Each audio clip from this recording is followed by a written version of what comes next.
Hello, everybody, and welcome back to our discussion of Claude Lévi-Strauss and his elementary structures of kinship. Last time, I left you with this quote that man is both a biological being and a social individual.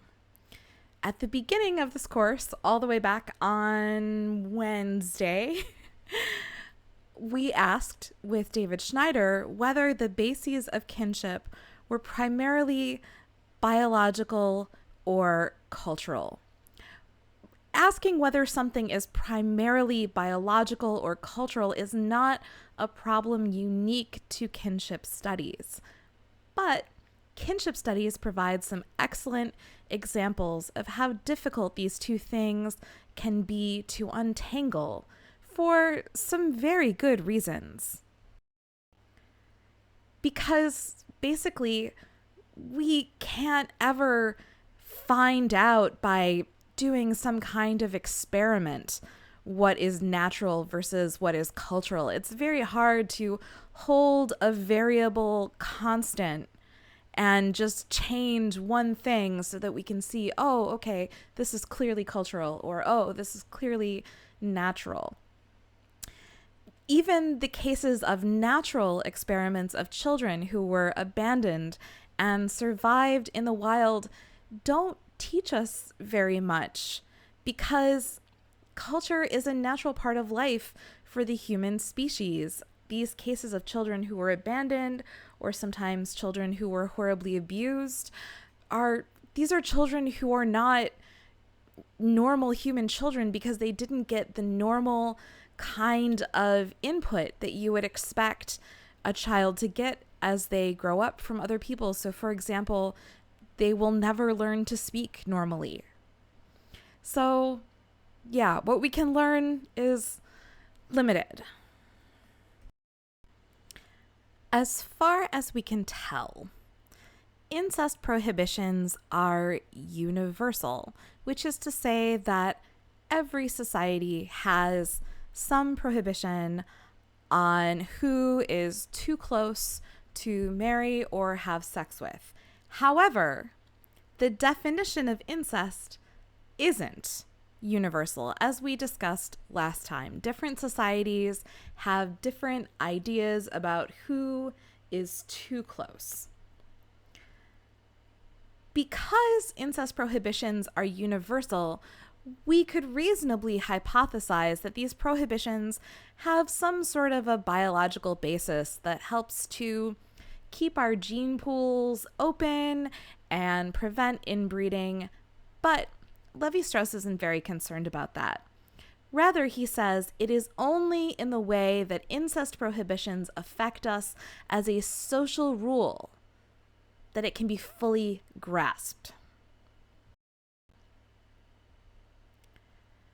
Because for Lévi-Strauss, incest prohibitions are where culture first asserts itself over nature.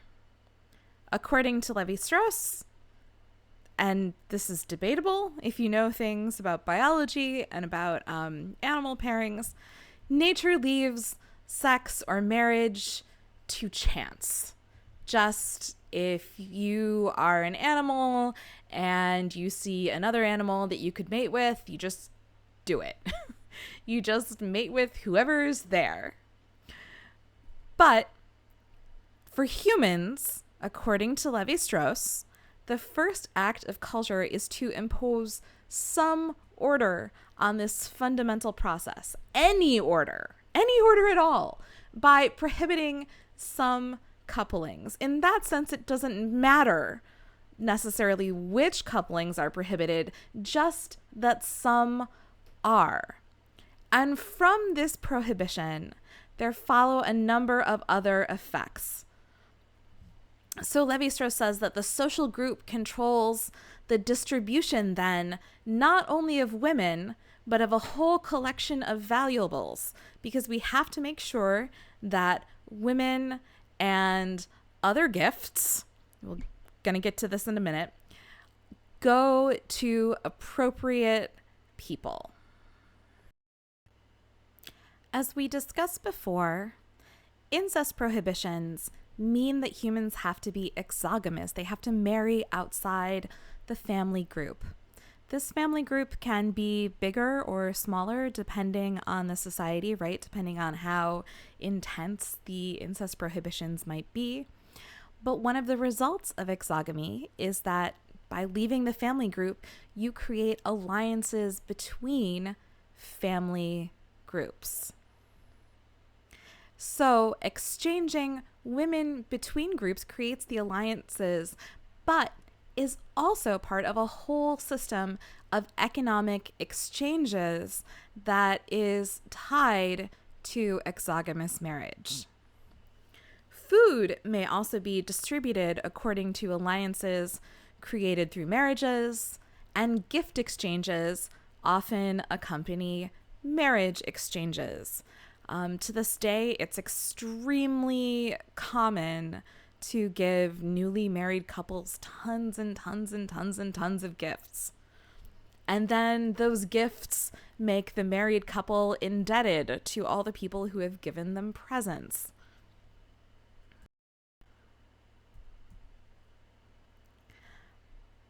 So, a couple slides back, we mentioned that the distribution of women in marriage needs to be regulated economically because Levi-Strauss tells us that the basic tendency of human males seems to be polygynous, and not just polygynous, but kind of like a creepy hoarder urge, such that no quantity of women ever seems to be enough for any particular man. To the extent that he can, a man will hoard women as much as possible. But where labor is divided according to sex, men and women need to cooperate for survival. So the union of a man and a woman in marriage isn't even necessarily about sex or procreation, although these are also important. It's about just getting all of the work done. One of the things I love the most about these sections of the elementary structures of kinship that I've had you read is the part where Levi-Strauss is shown the bachelor who has nothing, who just lives in this state of utter poverty and starvation because he doesn't have a partner to help him do all the work of living. Now, in theory, reciprocity means that basically everybody winds up in the same situation. Everybody winds up with a partner because we have to make sure that nobody hoards, right? But Levi-Strauss also gives this example of French diners sitting next to each other at tables. They each have the same little bottle of wine, but it's very customary to open your little bottle of wine and pour for your neighbor, and then your neighbor will open their little bottle of wine and pour for you. They're the same little bottle of wine. Nobody's wine is better than anybody else's wine. Why would you do this? Because it creates the basis of a relationship. You exchange your wine, and by doing this little thing for each other, you've created the foundation for a conversation, perhaps. So, Levi-Strauss tells us from an economic viewpoint of trading women around, no one has gained and no one has lost. Everybody winds up with an appropriate amount of women. But the point is that there is much more in the exchange than in the things exchanged. He also says, like exogamy, the prohibition of incest is a rule of reciprocity. For, because men are creepy, incestuous hoarders, if you let them, if the society doesn't step in to regulate the creepy, incestuous hoarding tendencies of men, I will give up my daughter or my sister only on condition that my neighbor does the same. You need women around. in part because of the sex-linked division of labor. If you have women in the form of daughters or sisters, you want to keep them around so that they can keep doing that female labor for you.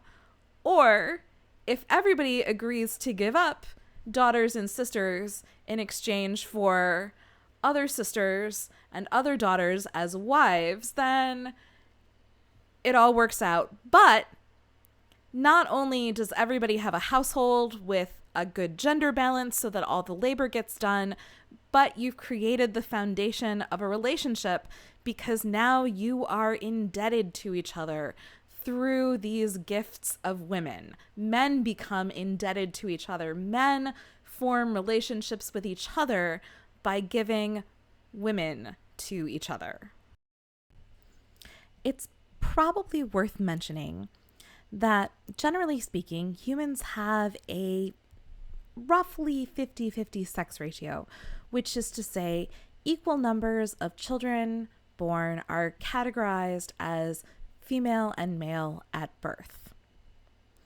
Now, if we assume heterosexuality as a universal system, which Levi-Strauss does, pairing people off should be pretty easy. There's one woman for every man or one man for every woman.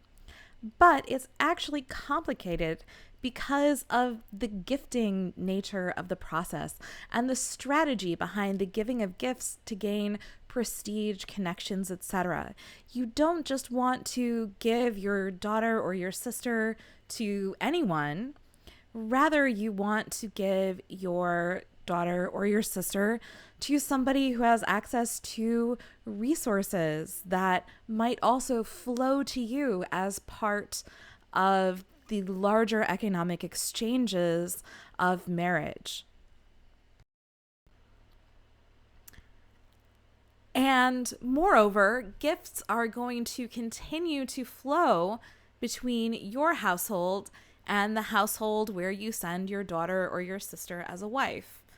For the woman herself is nothing other than one of these gifts, the supreme gift among those things that can only be obtained in the form of reciprocal gifts. Because there are some things you can't get yourself, right? There are some things that other people have to give you. So, basically, a summary. There are some things that are only appropriate to acquire as gifts. Exchanges establish relationships between previously unrelated people, specifically previously unrelated men. And once an exchange relationship is established, it keeps perpetuating itself. Gifts must be returned or passed on.